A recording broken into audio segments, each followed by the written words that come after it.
The film opens on a muddy, rutted track so deep in a primeval forest that the canopy blots out the sun. A battered utility truck, antennae bristling from its roof, grinds its way through the muck. Inside are Kaylin, the pragmatic team leader, Reis, the young, eager tech specialist, and Marcus, the cynical, older engineer who has seen it all. Their job is to decommission Station S4, a relic of the Cold War. A concrete bunker and a truly massive skeletal antenna array, long since forgotten. As they pull up, Reese is practically vibrating with excitement. "This is history, Kaylin," Reese says, already pulling out his equipment. "They say this place broadcast numbers, spy codes, 24/7, but the frequencies they used, they were always weird, lower than a whale's song." Marcus just scoffs, pulling a crowbar. "It's a concrete box full of rats and rust. Let's get the servers, get paid, and get back to civilization." The station is a concrete monolith, half sunk into the earth. The silence is profound, not quiet, silent. No birds, no insects, just the low, oppressive hum of the station's backup generator, which is somehow, impossibly, still running. They force the heavy steel door. Inside, it's a perfect time capsule.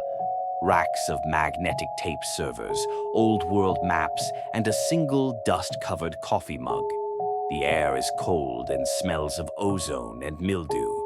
Reese immediately gets to work on the main broadcast console, while Kaylin and Marcus start the inventory, cataloging the server racks for removal.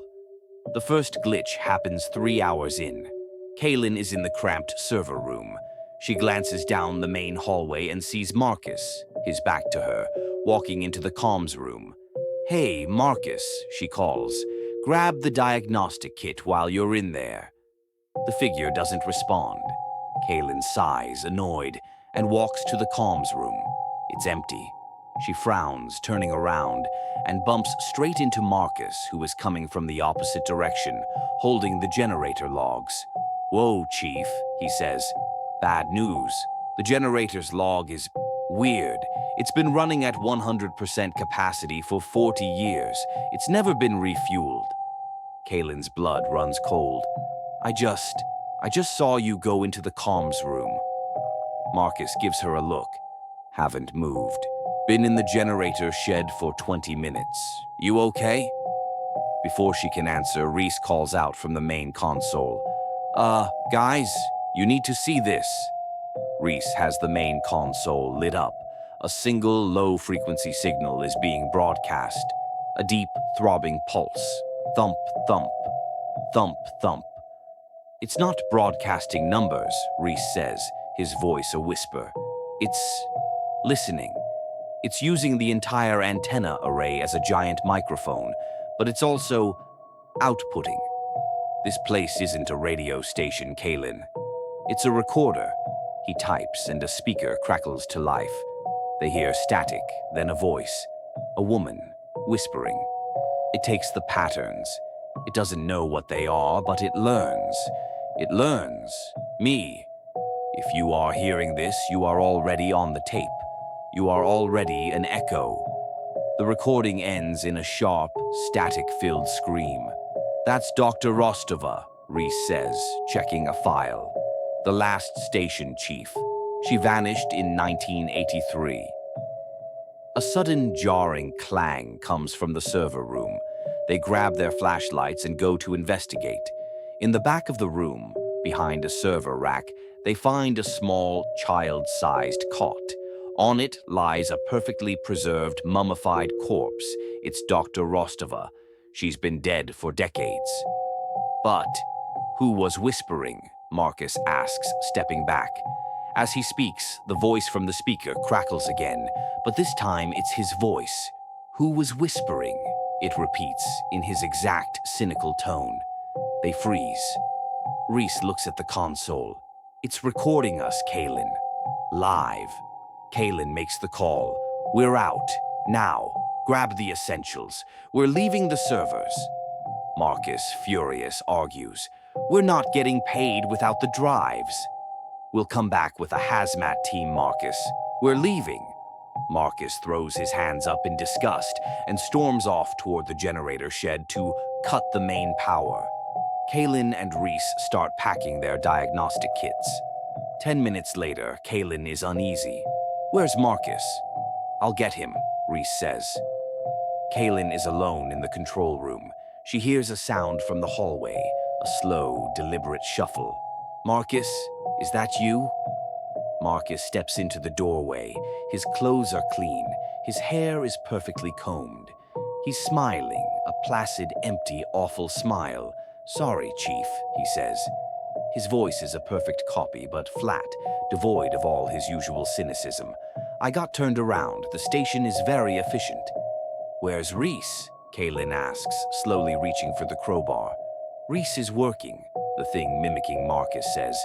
He's cataloging. Get out of my way, Marcus.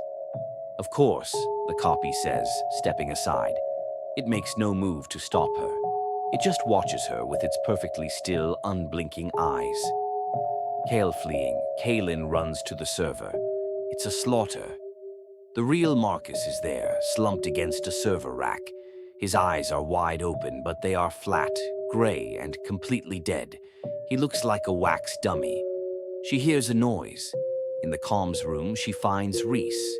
He's alive, but barely. He's strapped to a chair with thick magnetic tape, his mouth gagged.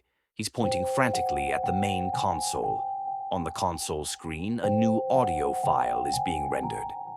File name, Kaylin_final_imprint.wav.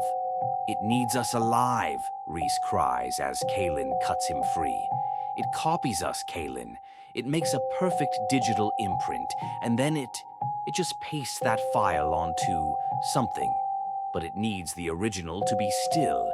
It needs to replace us. The thing that looks like Marcus, Kaylin whispers. That's the paste, Reese says, grabbing his gear. The station, the anomaly. It's a factory. It's been waiting for new patterns. They sprint for the exit. As they reach the main door, they hear a sound behind them. The Marcus copy is standing there, and next to it is a perfect, smiling copy of Reese. It's so much quieter this way, the Reese copy says in perfect, cheerful tones. No more static, just the signal. The two copies step aside, holding the door open for them. You should go, the Marcus copy says. It's not safe here. Kaylin and the real Reese don't hesitate. They burst out into the dim forest light and sprint to the truck, half sobbing, half screaming.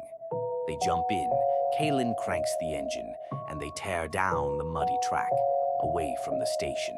They drive in silence for 10 minutes, the only sound their own panicked breathing. The truck fishtails in the mud, and Kaylin fights the wheel. Finally, Reese speaks, his voice trembling. We made it. Oh God, we made it. Kaylin doesn't answer. She's staring in the rearview mirror. Kaylin? Reese asks, turning to her. You okay?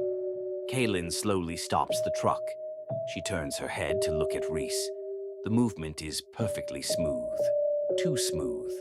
Kaylin? Reese repeats, his voice rising in terror. She looks at him, and she smiles. It's the same placid, empty, perfect smile as the Marcus copy. Oh, Reese, she says. Her voice is hers, but it's flat, hollow. We made a mistake. We forgot to clock out. Reese begins to scream. He scrambles for the door handle, but it's locked. Kaylin's hand, moving with unnatural speed, darts across the cab and seizes his wrist. Her grip is like a steel vice. Reese looks down at her hand and then back up at her face. He sees it now. When they were running for the truck, the real Kaylin had tripped and fallen in the mud. This Kaylin is spotlessly clean. The anomaly requires fidelity, the Kaylin copy whispers, its smile never wavering.